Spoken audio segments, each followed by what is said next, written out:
Hello everyone, I am Karishma, today's speaker. In previous session, we have already discussed about the introduction of human resource development. So in this session, we are going to learn about functions of human resource management. So what are the functions of human resource management? First one is recruitment and selection. Next one, training and development, compensation and benefits, statutory compliances, and industrial relations. So let's see first function.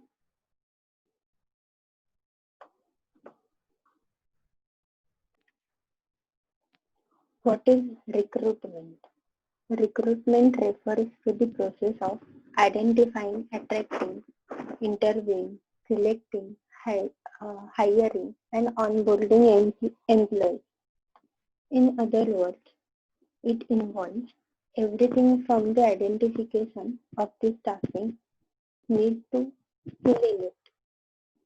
Recruitment is the first step in building an organization's human capital. The goals are to be locate and hire the best candidates on the time and on budget. So, finding and hiring the best and most qualified candidates for a job opening and in a timely and cost-effective manner. It is one whole process with a full life cycle that begins with identification of the needs uh, of the company with respect to the job and ends with the introduction of the employee to the organization. When we speak about recruitment process, we immediately think of activities such as the analysis of requirements of a specific job, attracting candidates to apply for the job, screening the applicants and selecting among them, hiring chosen candidates to become new employees of the organization, and integrating them into the structure. Obviously, the main reason why the recruitment process is implemented is to find the persons who are best qualified for the position within the company and who will help them towards attaining organizational goals. But there are other reasons why a recruitment process is important. Through recruitment, organizations make sure that the skill set of the staff or manpower of the company remains aligned to its initiatives and goals. In the event that they notice some positions do not really contribute to the advancement of the organization toward its goals, then it can take the proper action to correct this, probably through job redesign, restructuring of the workforce, or conduct of job enrichment programs. Effective recruitment means that the person employed for the job is the best possible candidate for it, with all the required skills, talents, and qualifications of the job. Efficient recruiting, on the other hand, means that the process has been carried out without incurring a lot of cost on the part of the organization. There is a greater chance that the human resources department can get the best possible person for the job. Organizations may carry out their hiring processes their own way, but without a system or a set guidelines in a place for its conduct and implementation. There is a risk that the company may incur more the expenses than necessary.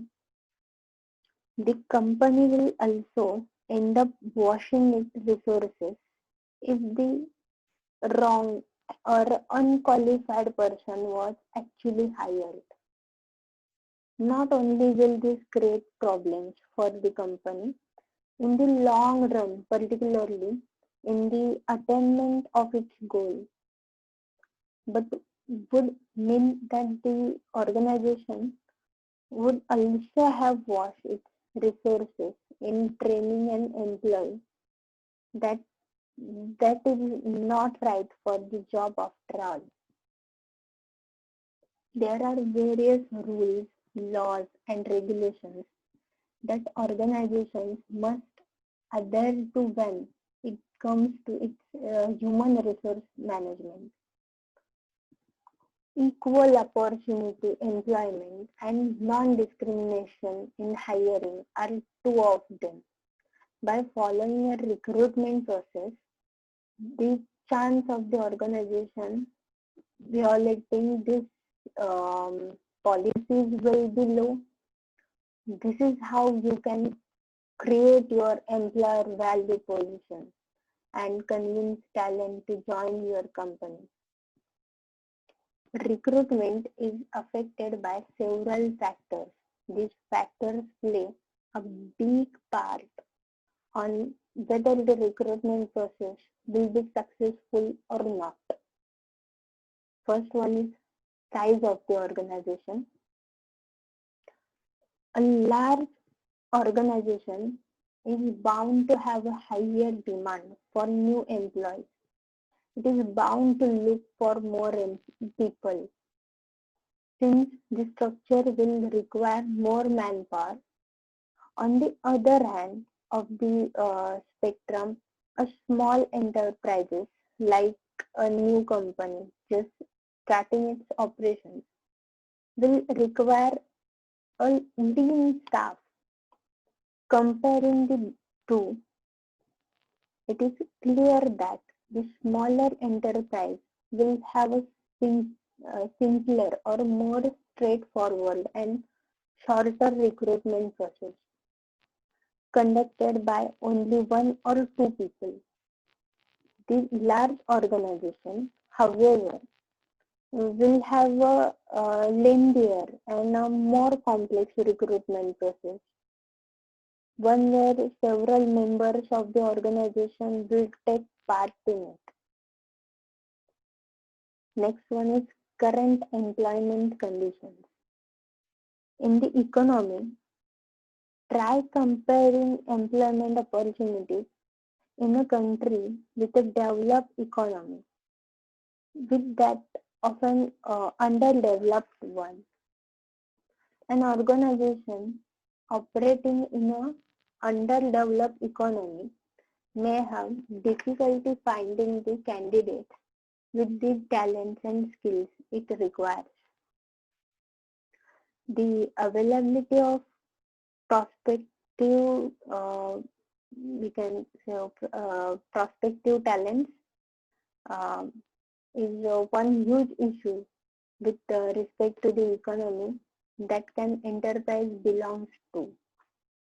The company will have to design and implement its recruitment process in a way talent will address this issue.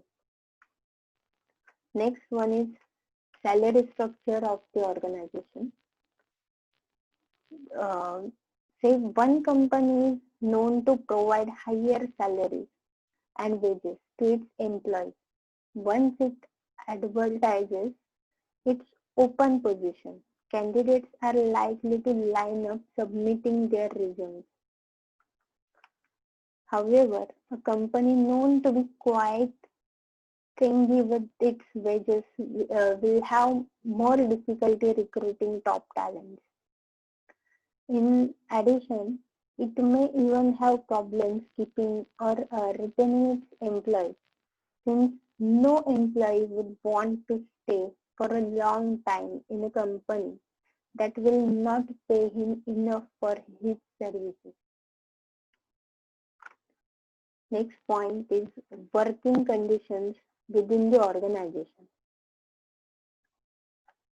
Maintaining employee job satisfaction is one way for organizations to keep its employees and attract new ones. Prospective candidates will first look for work in companies or organizations that are known to provide good working conditions and looks out for the health and well-being of their employees. Next one is the growth rate of the organization. There are organizations, many organizations that grow at a fast rate, which means that they will require new employees from time to time.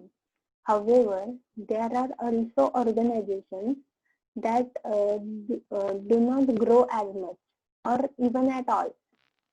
The only time that these organizations with low growth rate are likely to recruit new employees would be uh, when the old ones retire or resign.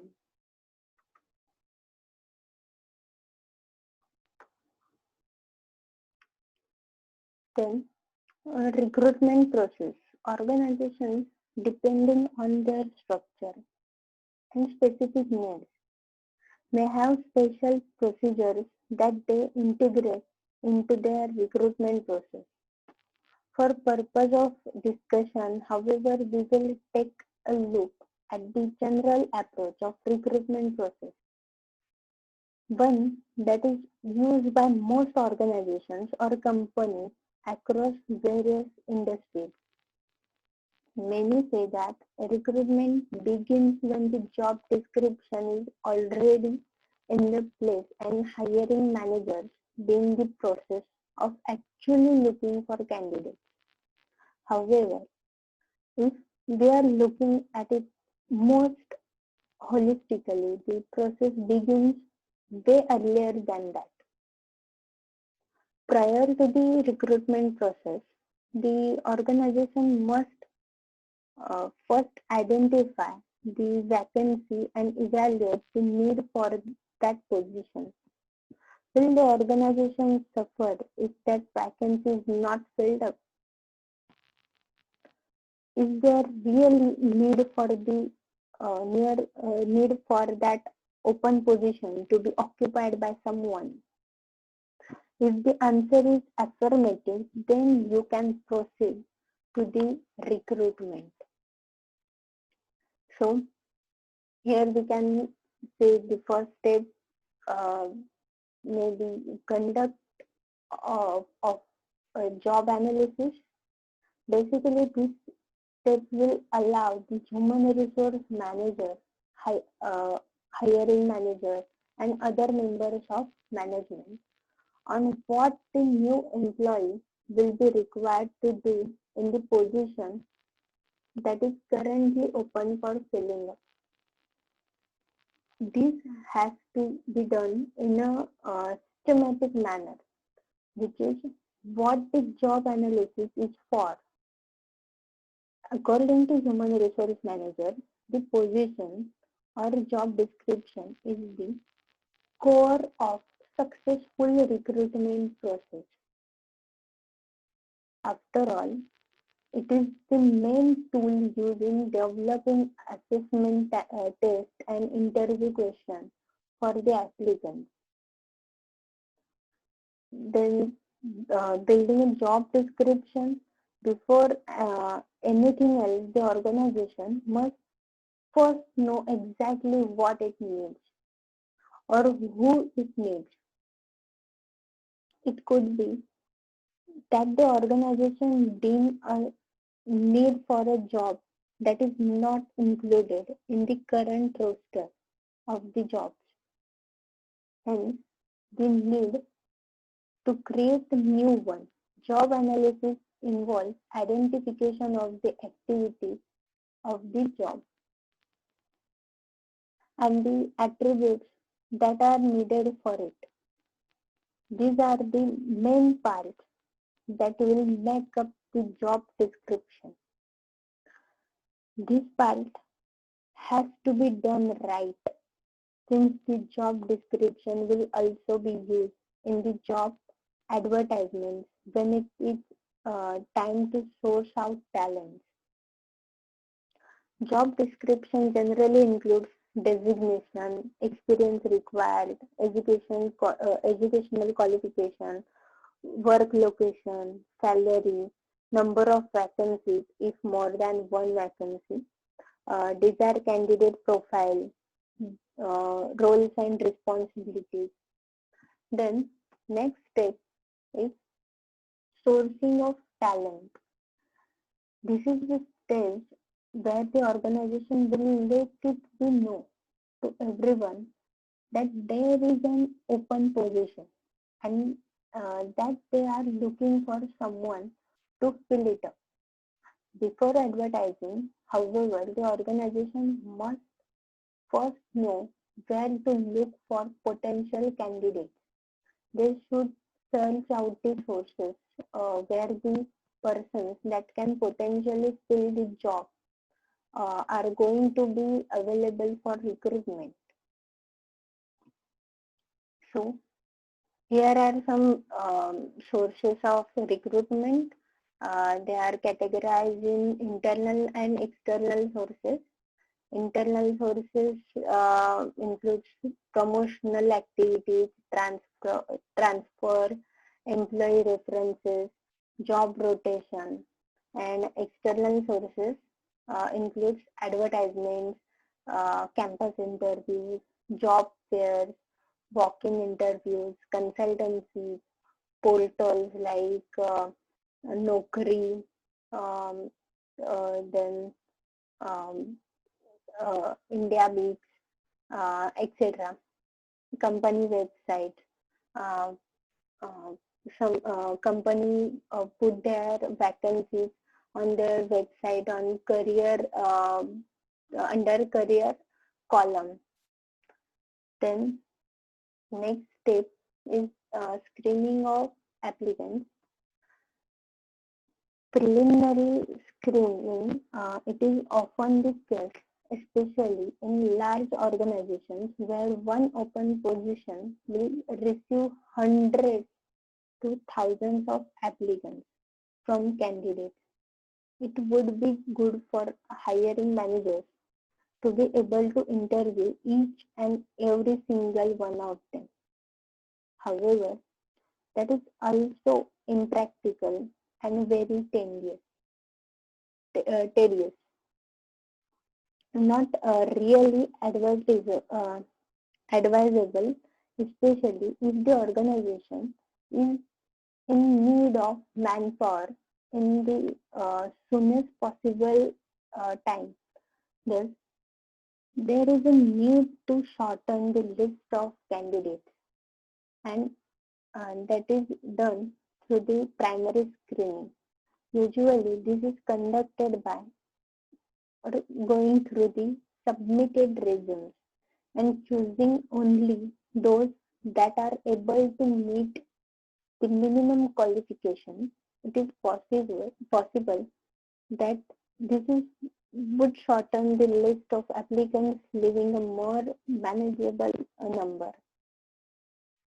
Then shortlisting of candidates, then initial interview processes, and after the recruitment process, selection process start. Then what is selection? Then selection is the process of picking or choosing the right candidate who is most suitable for a vacant job position in an organization. Selection can be explained as the process of interviewing the candidate and evaluating their qualities, which are required for a special job, and then choosing the suitable candidate for the position. The selection of a right applicant for a vacant position will then assist to the organization, which will be helping the organization in reaching its objectives. A good selection process will ensure that the organization gets the right set of employees with the right attitude. Selection is an important process because hiring good sources can help increase the overall performance of the organization. In contrast, if there is bad hire with a bad selection process, then the work will be affected and the cost incurred for replacing that bad resource will be high. That's the difference between recruitment and selection. Recruitment is defined as process of identifying and making the potential candidates to apply for the job, whereas selection is defined as the process of choosing the right candidate for the vacant positions.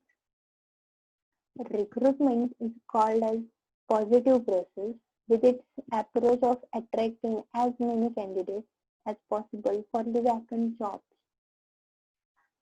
On other side, selection is called as negative process with its elimination or a rejection of as many candidates as possible for identifying the right candidate for the position. So, the purpose of selection is to choose the most suitable candidate who can meet the requirements of the job in an organization, who will be a successful applicant. For meeting the goals of the organization, it is important to evaluate various attributes of each candidate, such as their qualifications, skills, experiences, overall attitude, etc. In this process, the most suitable candidate is picked after the elimination of the candidates who are not suitable for the vacant job. The organization has to follow a proper selection process or procedure, as a huge amount of money is spent on hiring a right candidate for the position. If a selection is wrong, then the cost incurred in induction and training the wrong candidate will be a huge loss to employer in terms of money, effort, and also time. Hence, selection is very important and the process should be perfect for the betterment of the organization. There are some advantages of selection, like it is cost effective and reduce a lot of time and effort. It helps avoid any biasing while recruiting the right candidate. It helps eliminate the candidates who are lacking in knowledge, ability, and proficiency.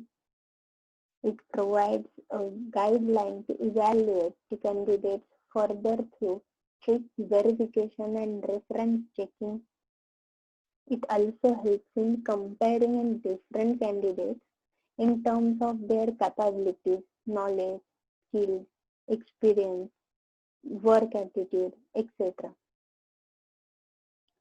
The company should follow proper selection procedure, as a huge amount of money is invested in selecting the right candidate for the job. Also, the cost incurred in training and induction program is too high.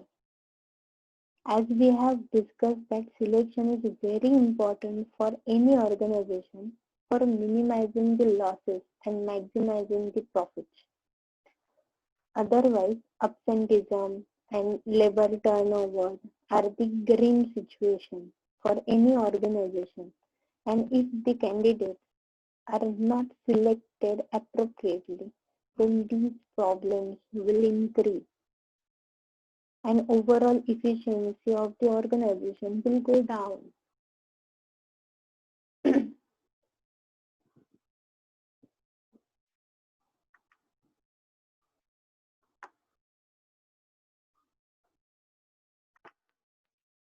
Process of selection. First is resumes, that are screen applications These applications contains all qualifications, experiences, skills, age, etc. Like information. This information helps the interviewer to get the fair idea about the candidate and formulate questions to get more information about him to shortlist eligible candidates. Next is candidate summary sheet. The shortlisted candidates data. This can be considered as a candidate summary sheet. Then preliminary interview. The preliminary interview is also called as a screening interview, where in those candidates are eliminated from the further selection process who do not meet the minimum eligible criteria as required by the organization. Here, the individuals are checked for their academic qualifications, skills, set, um, family backgrounds, and their interest in working with the firm. The preliminary interview is less formal and is basically done to weed out the unsuitable candidates very much before proceeding with the full-fledged selection process. Then shortlisting. The interested candidates and selected candidates shortlisted for interviewing, but before going through interview process. Um, Here we are discussing about selection process, but it may vary by company policy. So here, after shortlisting, reference check is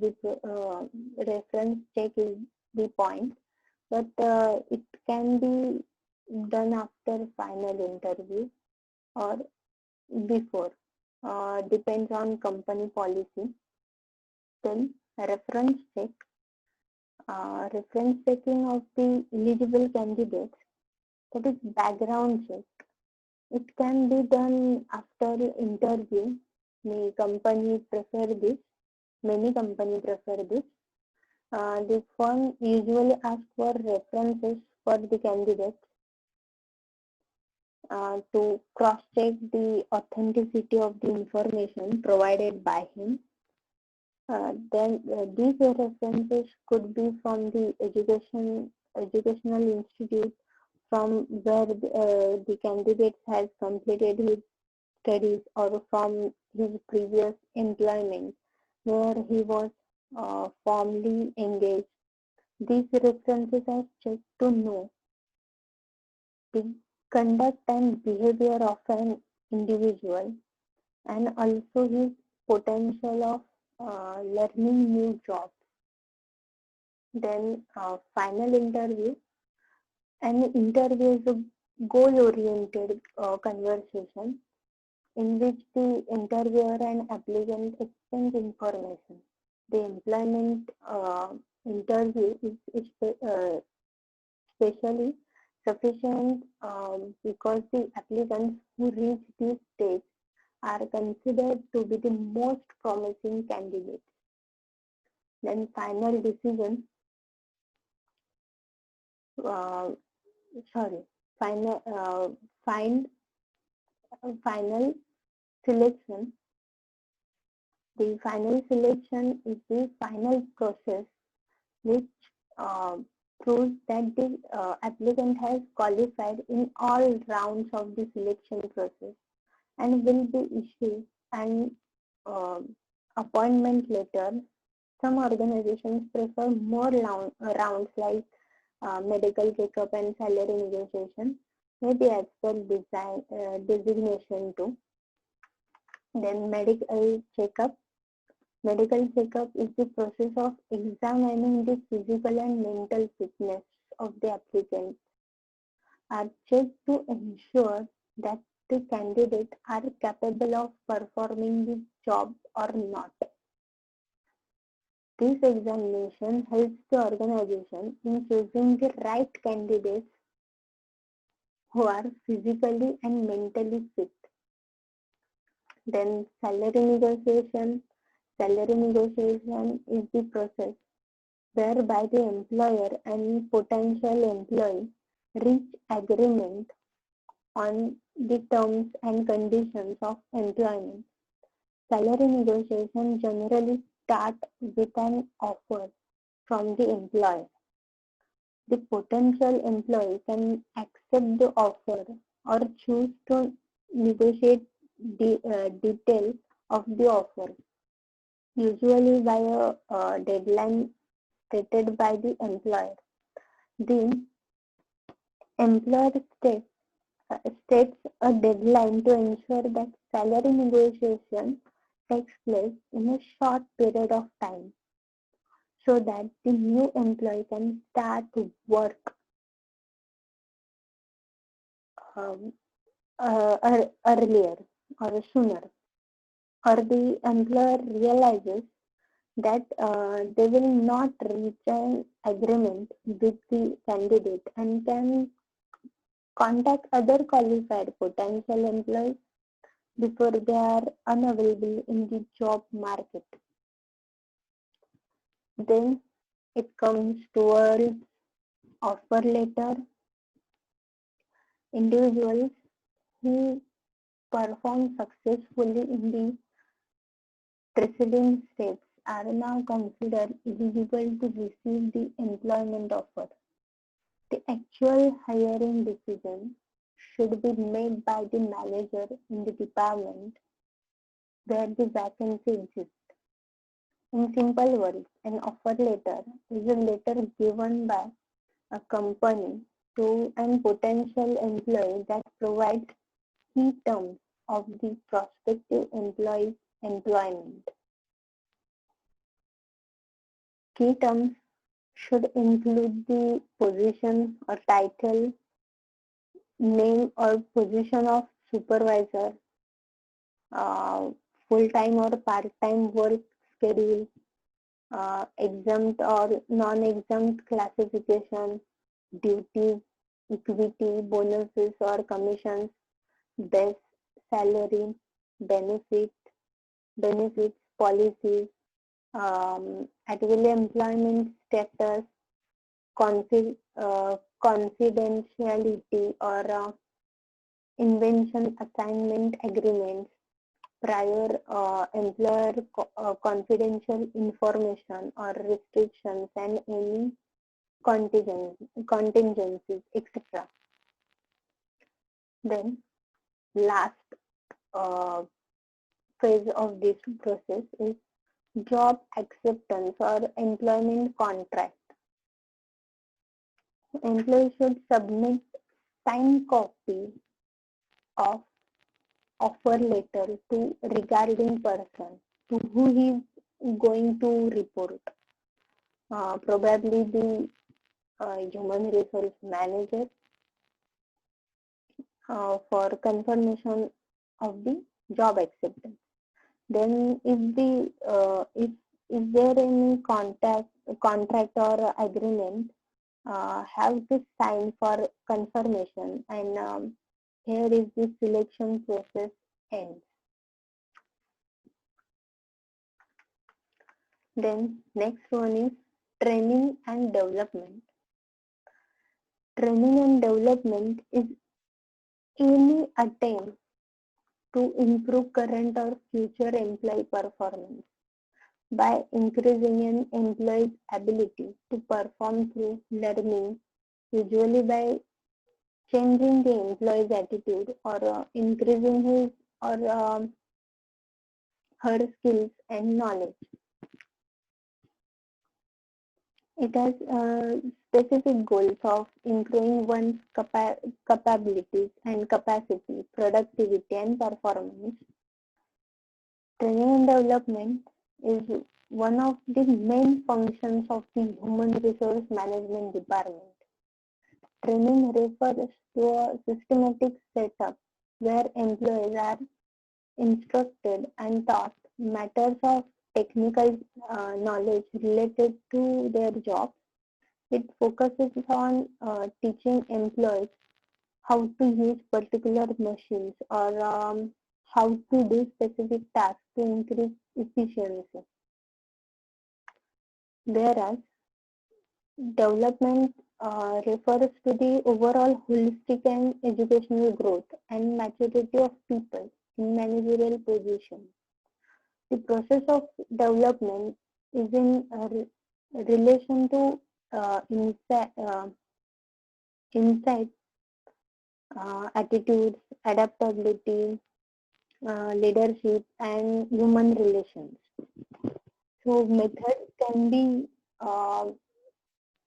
categorized in two ways, on-the-job method or off-the-job method. On-the-job method, practically learning experiences or um, role plays in basket games, etc. And off-the-job method like lectures, classrooms, case study, etc. Effective training and development begins with the overall strategy and objectives of the business. The entire training process should be planned in advance with specific company goals in mind. In developing a training strategy, it may be helpful to assess the company's customers and competitors, strengths and weaknesses, and any relevant industry or societal trends. The next step is to use this information to identify where training is needed by the organization as a whole or by individual employees. It may also helpful to conduct an internal audit to find general areas that might benefit for training or to complete a skill inventory to determine the types of skills employees possess and the type they may need in the future. Each different job within the company should be broken down on a task by task basis in order to help determine the content of the training program. Then, compensation and benefit. Compensation covers people's direct pay and their salary. Benefit covers employees' indirect pay, things like health insurance and stock options, um, but also social benefits such as parental leave. When you receive a job offer, the first thing you look at is the salary, where the recruiter listed the wage as an hourly basis, weekly, monthly, or hourly rate. Uh, con, uh, Candidates see it as the most critical part of any job offer. Typically, when employees think about compensation, the salary is what they think of, but for many employees, especially senior employees, compensation is far more than just the regular paycheck. Compensation includes topics regarding to wage and or salary programs and structures. For example, salary ranges for job description, merit-based programs, bonus-based programs, commission-based programs, etc. In simple words, compensation is a payment to an employee in return for their contribution to the organization. That is, for doing their job. The most common form of compensation are wages, salaries, and tips. Compensation is usually provided as a base pay and or variable pay. This pay is based on the role in the organization and the market for the expertise requirement to conduct that role. Variable pay is based on the performance of the person in that role. For example, for how well that person achieved his or her goal for the year. Incentive plans, for example, bonus plans, um, are a form of variable pay which considered as a benefit or bonus. In other words, some programs include a base pay and a variable pay. Organizations usually associate compensation ranges with job descriptions in the organization. The ranges include the minimum and the maximum amount of money that can be earned per year in that role, that is CTC, cost to company. Jobs in organization have two classifications, exempt and non-exempt, professional and management, and other types of skilled jobs are classified as exempt. Exempt jobs get a salary that is fixed amount of money per time interval or usually a fixed amount per month. It's not uncommon for exempt positions to receive higher compensation and benefits than non-exempt jobs.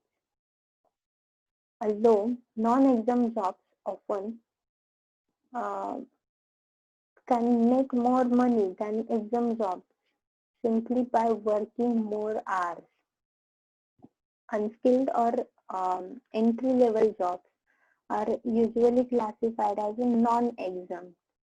Non-exempt jobs usually get a wage or an amount of money per hour. Non-exempt jobs also get paid overtime, that is extra pay for hours work over 40 hours a week or on certain days of the week or on holidays too. Each job must have the same pay range for anyone performing that job. There should not be any discrimination like on the basis of gender. That is, one person can't have a higher maximum pay than someone else is doing that same job. No discrimination on the on whatever basis. Uh, first, in the first lecture, we have already discussed about gender discrimination regarding the same issue. So, the Compensation and Benefits Department is usually responsible for the transparency in compensation practices in the organization and keeping the internal fairness of the total cash. The Compensation and Benefits has to supervise the department of new compensation components and keeping the general rules for the design of compensation components. The Compensation and Benefits Department is responsible for the personnel expenses budget of the organization. The Compensation and Benefit Department sets the standards for the individual salary increase, the mass salary review, the rules for the bonus payout as the organization keeps the financial stability, and the planned personal expenses budget is kept. The Compensation and Benefit Department has special processes to monitor the external job market as it can set the right compensation policy, which is comply with the approved compensation strategy. The Compensation and Benefit Department is responsible for the extensive monitoring of the market and designing the new compensation components inspired by the human resource best practices in the compensation area. The Compensation and Benefit Department is allowed closely attached to the department of the new compensation components which support the performance and effectively of the organization. It cooperates with the different business units and it aligns their request into the general rules for the compensation components which are transparent and fair. The department designs new adjustments to the compensation strategy and the component policy as the organization does not lose its competitive advantage on the job market. Then next one is statutory compliances. Statutory compliances refers to the legal framework within which organization must operate in the treatment of their employees. It deals with statutory compliance requires for companies to be well vested with the various labor regulations in their country of operation. Every country has several hundred of federal and state labor laws that company needs to align with. This list is forever being added to. A lot of your company's effort and money goes into ensuring compliance to this law, which could deal with a range of issues from the payment of minimum wages to maternity benefits and professional taxes. Therefore, dealing with statutory compliances requires for companies to be well vested with the various labor regulations with their country of operation.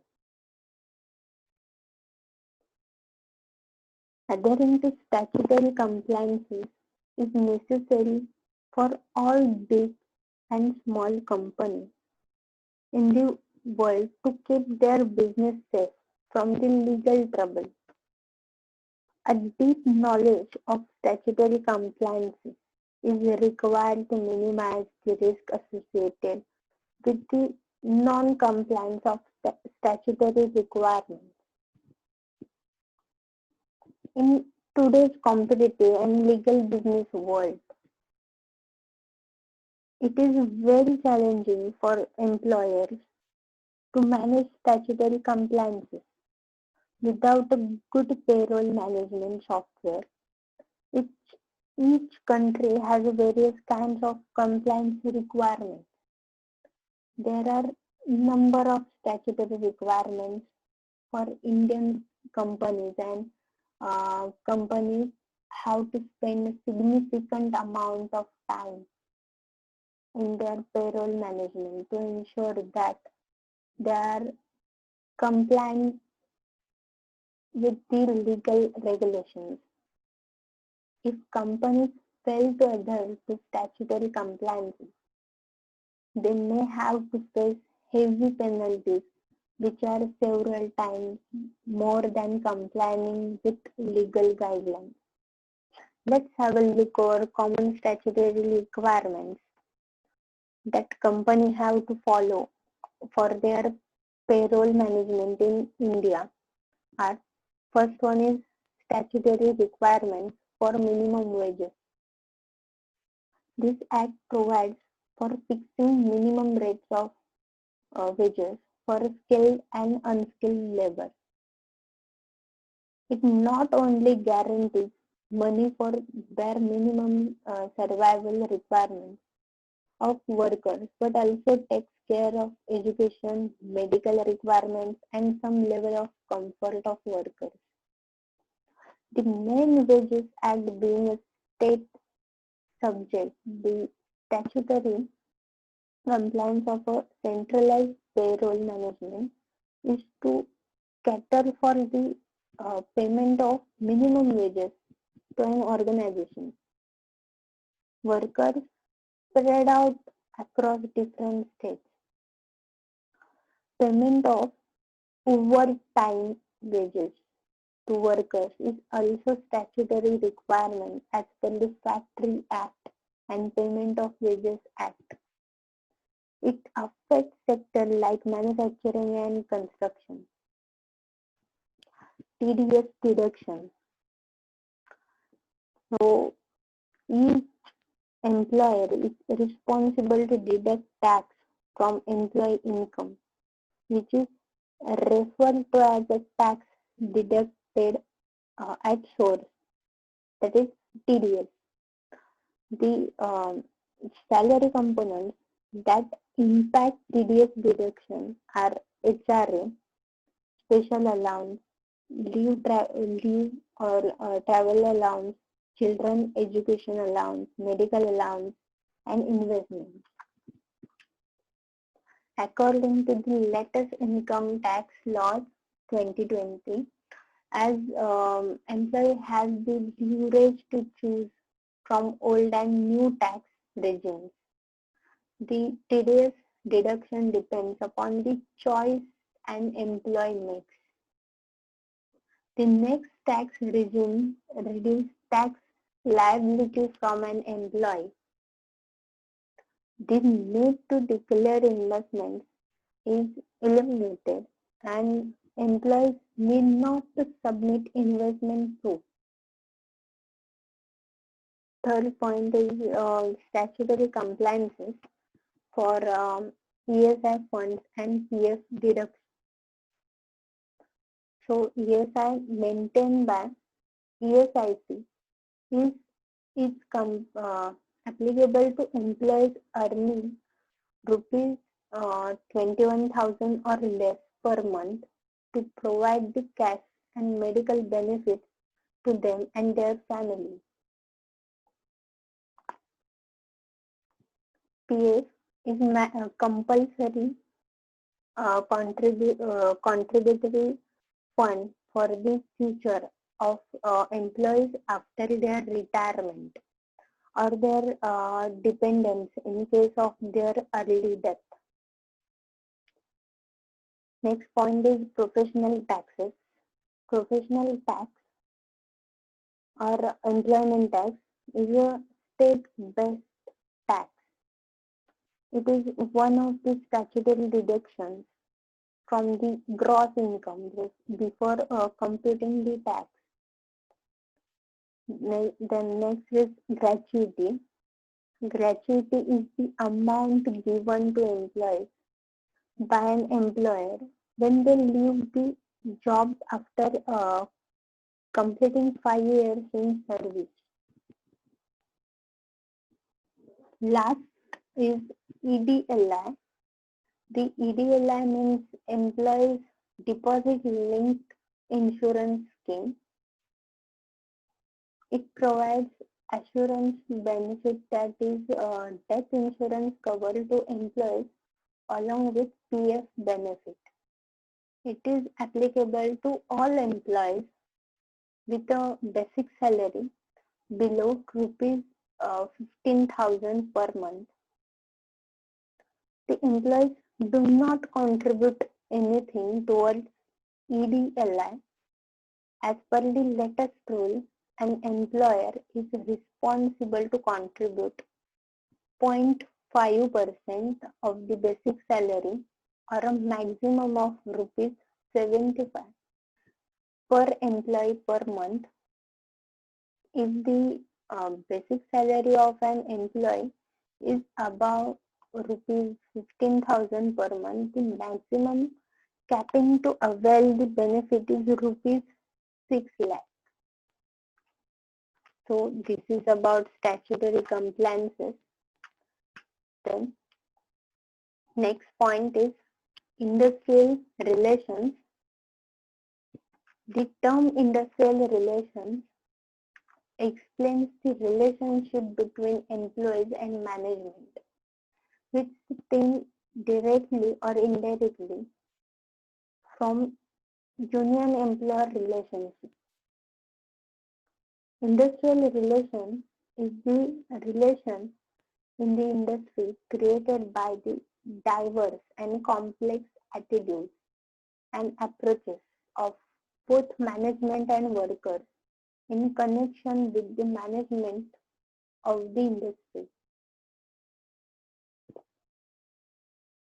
Industrial relations is the field of study which analyzes the relationship among the management and employees of an organization at the workplace and also provides a mechanism to settle down the various industrial disputes. The concept evolved in the late 19th century because of industrial revolutions. It is made up of the following two terms. Industry can be viewed as a economic activity, that is manufacturing, producing or processing of goods or services, which is performed by a group of individuals. And relations here refers to the connection and communication which pertains between the employer and the employee within a workplace. Industrial relations deals with human behavior and management of personnel in an organizational setup. The various factors that influence the relationship between the administration and the employees in an organization are individual behavior, organizational structure, psychological factors, leadership style, economic and technical environment, and legal and political environment. To understand the concept of industrial relations, we should know that how all are responsible for developing cordial relations in the organization. The different persons holding a distinct position in the organization and the external and internal associations involved in the process of building strong industrial relations can be bifurcated into two categories, that are primary parties and other parties. In primary parties included those persons or associations which are directly associated with an influence by functions of IR and that are employees, employers and government. On other side, other parties means the parties, especially the internal or external bodies or associations which impact the industrial relations within an organization, and that are employer associations. It is an authoritative body formed to protect the interest of the industrial owners. It safeguards the right of employers. Then next is trade union. The worker or employees association formed to protect their rights and to raise their demand in front of management. Then courts and tribunals and ILO. ILO stands for International Labour Organization. And another one is human resource function. Industrial relations plays an important role to maintain sound relationship between employer and employee, as the employer must treat the employees fairly and should value their efforts. The interactions and communication between the workers belonging to the different work groups are studied under the group relations. Then, labor relations in an organization, the relationship shared by the managers and the workers, it is termed as a labor relations. It includes their behavior, thoughts, actions, and perceptions against each other. And another very important part is public relations. It is also termed as community relations. The interaction and relationship of the organization with the society or external bodies is termed as public relations for the long-term existence in the business. Every organization needs to maintain cordial public ties. The basic objective of IR are handling grievances, mental resolutions, employee rights protection, contract interpretation, boosting morale, collective bargaining, and increasing productivity. So, this is all about functions of human resource management. As we have discussed in previous session, there are many career opportunities in this field. So, here we finish our session. Thank you.